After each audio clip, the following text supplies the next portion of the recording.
And I'm going to walk into the tracking area. Here we go. And now I'm in the tracking area. See how it grabs you right away? The motion is very smooth.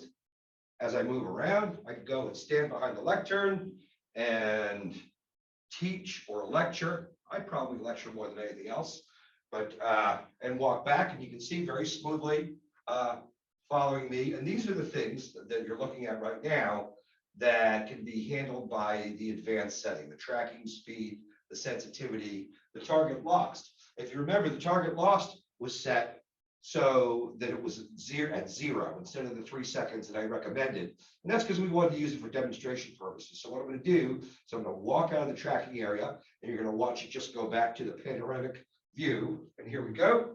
I'm walking out, and boom, automatically it goes back into the tracking area. I can walk back in. It's going to grab me right away, very, very fast. And even if someone walks across the path in front of me, it's not going to lose its tracking of me. So I just happen to have someone to walk in front of me while I'm talking, and you can see that it's still tracking me and no one else. So it's really, really solid. So I'm going to walk out of the frame again. It's going to lose the tracking, and we're going to end this video.